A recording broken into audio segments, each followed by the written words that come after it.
right, so we have a room full of 8th grade parents or 8th graders. Are there any actually students in here? Oh, yay, hooray. Okay. My husband is an 8th grade math teacher at US. And those of us who work in upper schools are like, those middle school teachers are fascinating because it's a special person, and it's a special person who parents an 8th grader, right? They're the greatest, and because they're really sort of on the cusp of things, right? I'm sure you can feel it. Think about your 8th grader in September, who they were then and who they are now, right? You can see such a big difference. It's just a tremendous year of growth. And so what I want to do today is just try to hit some highlights as you look ahead to high school and to the next 4 years, okay? All right. And it's not about the college process per se, although we will talk about a few things like that. So, as I said, thousands of colleges in the US and abroad. And if I had to point to one of the, maybe top 3 mistakes people make, mistakes in quotes, in the college process, is being too focused on a particular name or a particular kind of school or a very specific name. Because kids in the college process, if you do it really, really well, just like your 8th grader is changing so much, they will change so much as juniors and seniors that walking into that, when the process really takes off, walking into that feeling like I've been having the same thoughts and ideas in my head for the last 4 or 5 years makes it very hard to do a switch over. And so just being very open and remembering that there are so many options is very empowering for kids, okay? All right, don't fall in love with a name. You'll want to decide what you need and want in a college and then be open to it. One of the things we have kids at HB do, especially junior year, and actually today, we had a snow day yesterday, we just started our weekly junior classes with juniors that run through the middle of senior year.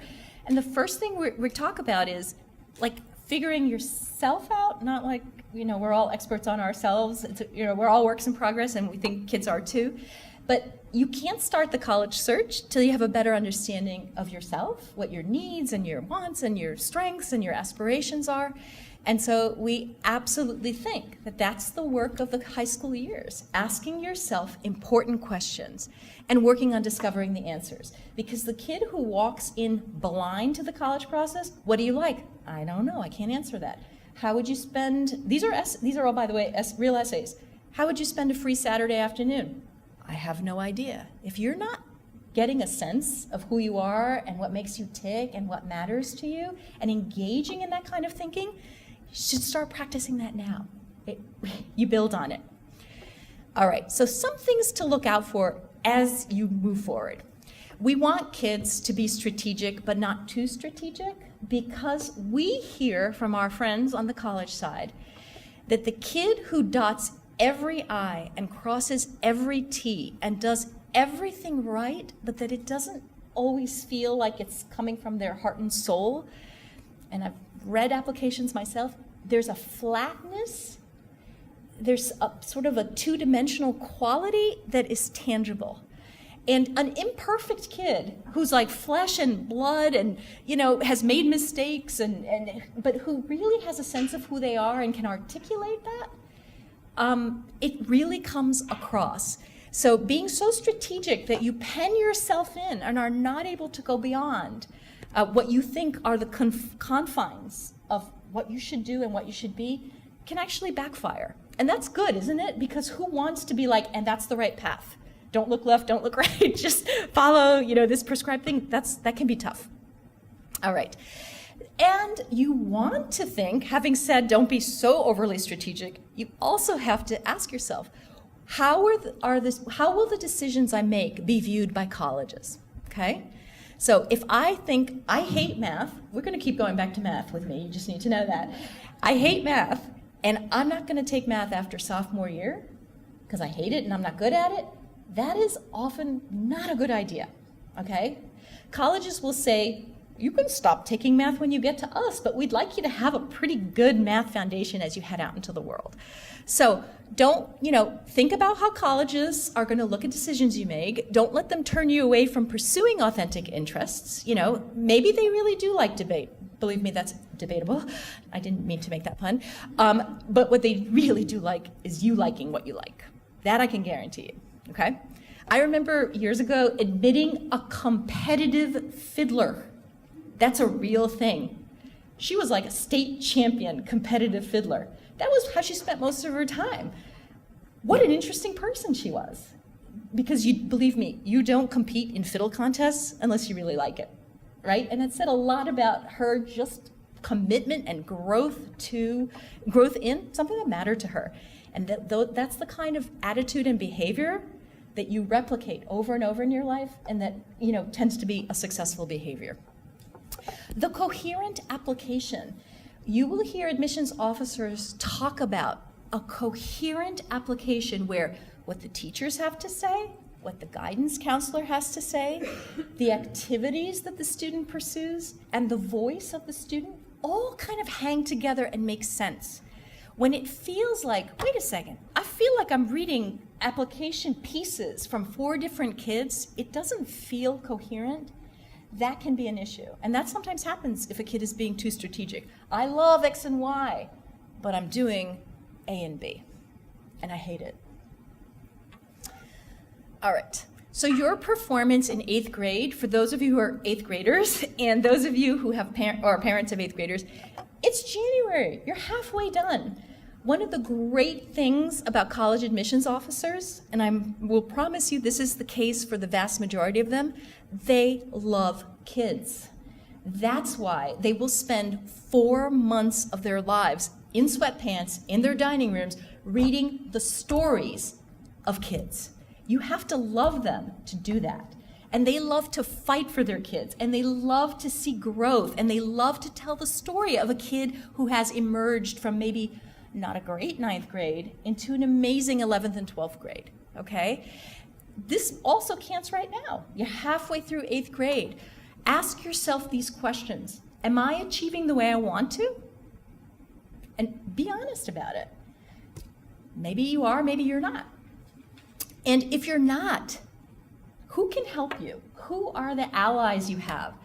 A homeroom teacher, a principal, a parent, a coach?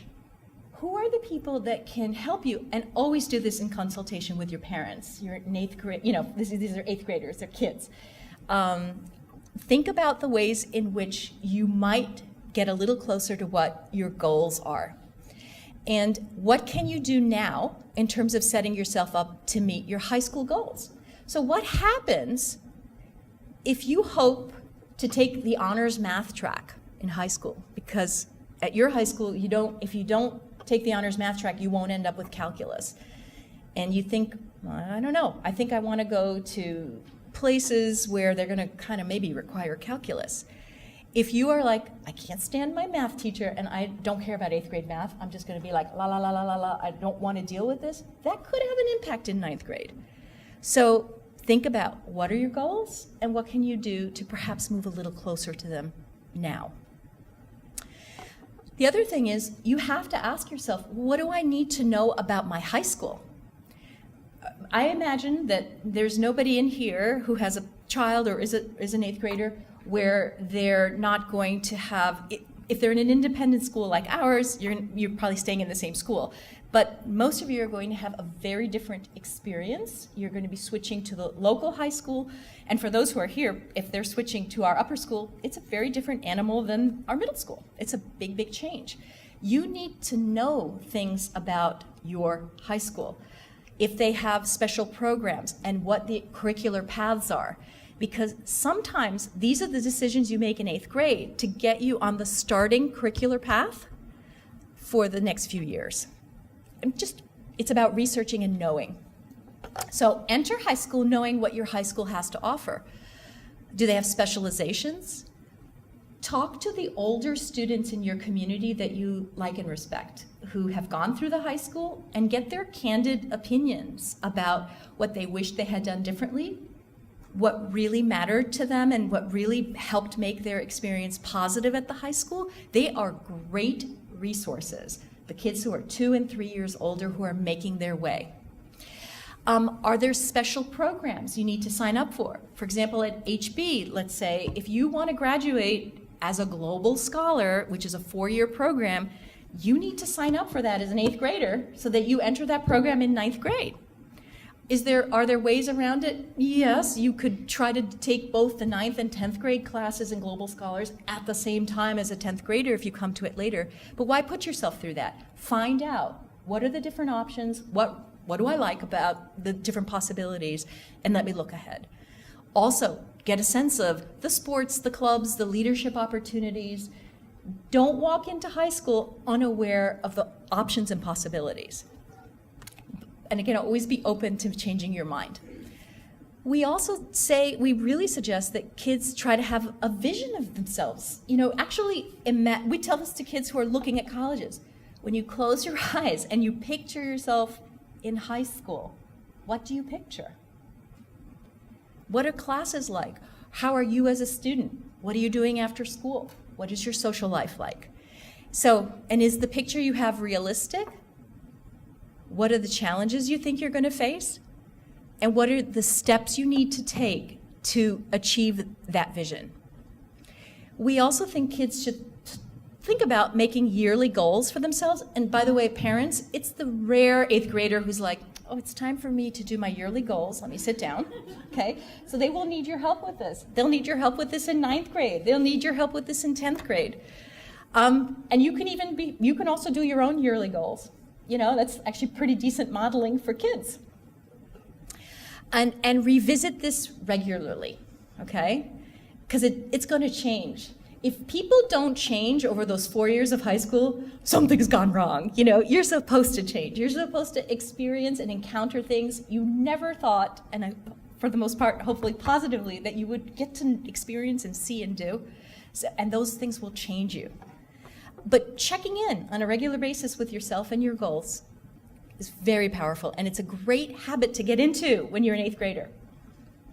Okay, we talk about roles in the college process, and this, I think, works basically at any school. We say that students, parents, and the high school, that's the team for the whole college process, right? And we think of it as a 3-legged stool. Think of a stool. Parents are one, the kid is the other, the high school is the other. If one of those legs is weak, you put the tiniest bit of pressure on that stool, it's going to come crashing down. Everybody's got to do their part. And to do their part, they have to know what their parts are. So students, eventually your job in the college process is going to be to lead it, believe it or not.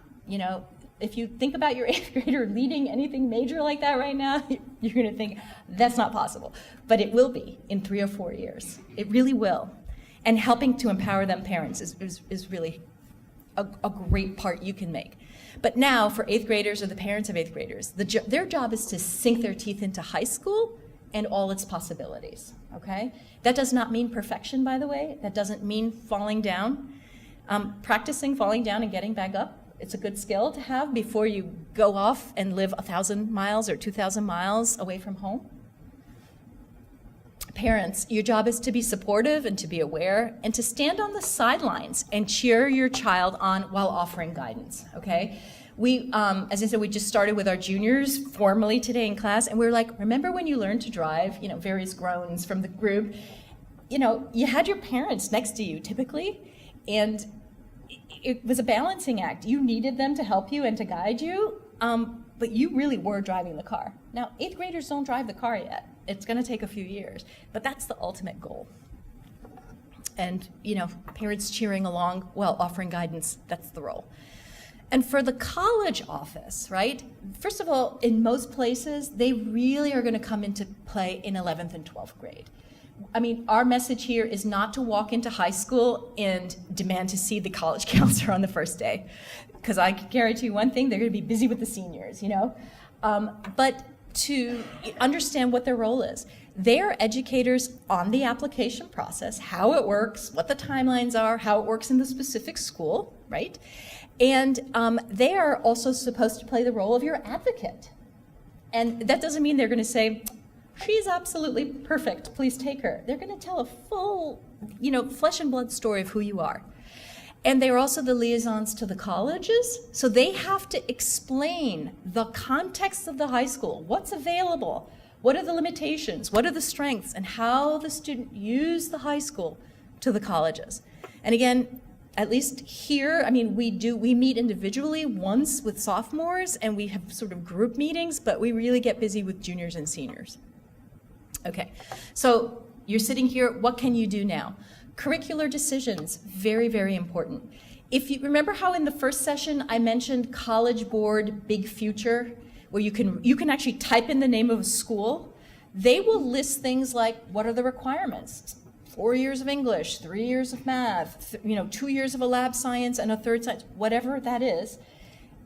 You want to make curricular decisions that are going to keep you open to a big group of schools that you might be interested in. One of the things we really work with 10th and 11th graders on, 9th graders kind of take all basically the same things at HB for core courses. They make really big changes and choices in the electives like the Global Scholars that I mentioned, but not to drop things too early. Some schools will actually, have you guys ever heard of a school profile, like a college profile? In the fall, you can look these up on college websites. They will list a profile of their entering class. They'll say, we had this many applicants, we took this many, these were girls, these were boys. This percentage are from the East Coast, the West Coast, the Midwest, international, all the data. And a lot of these places will say 92% of our entering class took 4 years of math, 91% took 4 years of a foreign language, and 86% took 4 years of science.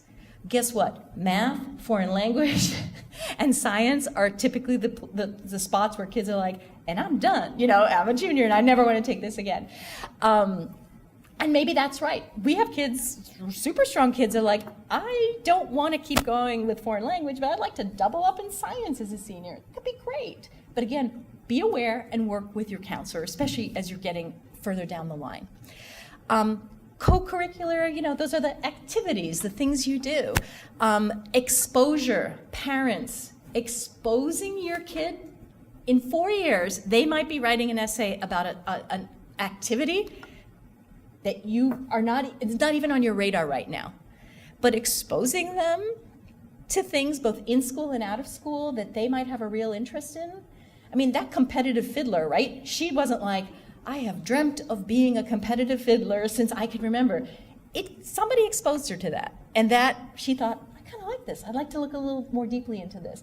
And you can't go that route unless you get the exposure. And that ends up being it falls on parents and it falls on the school. And the reading piece, I mean, I don't know how to overemphasize the importance of that. Helping your child, or if you're an 8th grader, helping yourself become a stronger reader and thinker, it plays out so powerfully. We often feel like the reading parts of standardized testing are the places where all the test prep in the world, you can't sort of fix that in a year or in 6 months. And it's so important to your success in school and later that it's sort of worth investing. We're so busy. Parents, you probably don't read as much as you want to, but again, building it in for kids, 20 minutes even a day is so powerful. And summer exploration, I am so clear about telling you guys, you do not have to spend 1 penny for a kid to have a great summer, okay? And in fact, once you get into high school, those programs that cost $11,000 a summer to go to X summer school and whatever, the colleges don't, they're not like, wow, she had $11,000 to go pay for that program. They might say, how cool is it that she took this course in hieroglyphics?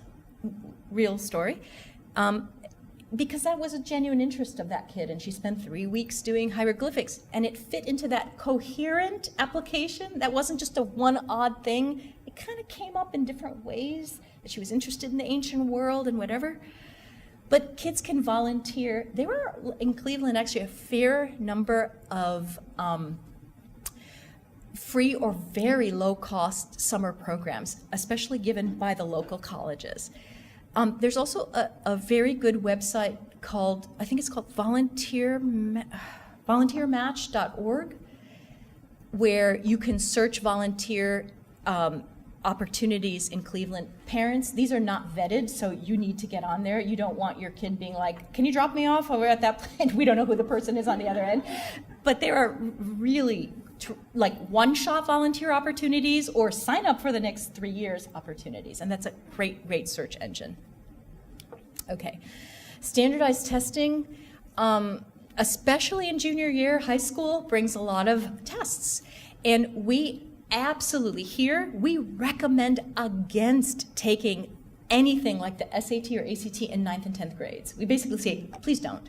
You may have taken them in middle school for the Midwest Talent Search, or they don't count in your testing portfolio until you cross over into 9th grade. Once you're a 9th grader, that's part of your testing portfolio. And there are colleges, when you're a senior, that say, you may use the SAT or the ACT. Whichever you choose, you must submit every one of those tests you took. And you don't want to be like, oh, you mean you want all 7 of my ACTs from 9th, 10th, 11th, and 12th grade? They're going to be like, was she a professional test taker? Are these scores even real, or did she spend 4 years practicing? You know, so we say, don't touch the real thing in 9th and 10th grade. Okay, there's a million practice tests to take that will help you if that's what you want to do. But this is just HB's recommendation, okay? There's a brand new test called the PSAT 8-9. Have you guys heard of that? It premiered this year. It's a PSAT kind of stepping stone from the College Board that's offered, if your school does, for 8th and 9th graders. We gave it for the first time this year. And again, it just premiered this fall. And because it's supposed to help kids practice for down the line, the PSAT and the SAT, we recommended that our 9th graders do it, and they did. There's also something now called a PSAT 10. I'm not making this up, okay? There's a PSAT 8-9, a PSAT 10, the regular PSAT and MSQT, which is the National Merit, qualifying test, and then there's the SAT. At At HB, we have our 10th and 11th graders take the real PSAT. For 10th graders, it's practice. By the way, you could get a perfect score on that PSAT and MSQT as a 10th grader. It doesn't matter. You are not in the running for national merit. You must be in 11th grade to be in the running for the national merit. There's some, complicated exceptions, but for the vast majority of kids, it is just 11th grade. And the latter one, the 11th grade one, is the one that counts for the competitions and the scholarships. Now, colleges don't necessarily see your PSAT scores, but they can buy your SAT scores. Did you know that they can buy your scores? Because College Board, they make money that way. So a college will be like, let's see, we want to order scores from kids in the Midwest who have a self-reported B average and above, who have an interest in English and science, and who have scored between here and here. We'd like to buy all their names and contact information. That's why you get so popular, right? All those emails and brochures, guess where they come from? Okay? So while you're not going to give them your PSAT score necessarily on a college application, you can get a lot of attention from colleges that way. So some websites for you, collegeboard.com, or now they're .org, and Big Future is that link, Unigo, as I said, and FIS Guide. Great book and great website. And please help your child understand that the 9th grade transcript counts for most schools, but that growth matters. The worst thing is to walk into 9th grade thinking, oh my God, I'm no longer a child. I have to just be perfect from now on because it all counts. You have to just grow and do your best, okay, and keep sort of checking in with yourself. And I've seen kids have really slow starts and end up in really great places, personally and in who they are and in terms of their college. Last couple of things, if you have a 9th grader next year and you're visiting grandma and grandpa in Chicago and they want to do a drive-through at a college, awesome. Drive-through, walk-through. If they look at you like, I'm going to pass out because you suggested that, Mom, then I wouldn't push it. But if they're kind of like, it would be fun, I don't have to talk to anybody, right? I can just walk around. It is very meaningful to kids. Remember how I said envisioning, having a vision? When you take them to a college campus, they imagine themselves. walking around and being a student. And it can start to feel real in a positive, exciting way for them, okay? Local receptions and college fairs, usually 10th grade. And then those spring visit days that are very specific, come and spend the day 9 to 5, and this is the program. It's usually for juniors. And taking tours and attending info sessions, usually 11th grade or spring of 10th grade. I go on college tours like for a living, right? And when I see a poor 9th grader on the tour, they get the major stink eye from the older kids, just so you know, and the 9th grader's like, oh my God. So, typically you're not gonna do that, but you might have a special 9th grader who feels that. Explore extracurricular activities until you find yours. That is such a goal as you move ahead, or as your child moves ahead to high school or upper school. Because again, colleges hope to build a community of students who love what they do. Because guess what? They're happier, they're good roommates, they're interesting people to have dinner with, and these are residential communities, most of them, okay? Back to the quality, not quantity. This is something to ask your kids. What have you always wanted to get involved in and you haven't done it? Ask them that on a regular basis, and is there any way to make that happen? And keep in mind that in every year in high school can be a year of positive reinvention. I've seen kids, and I've been an admissions officer where it took till 12th grade to really come on fire. And it's like, they're a different kid than they were in grade 9, 10, and 11.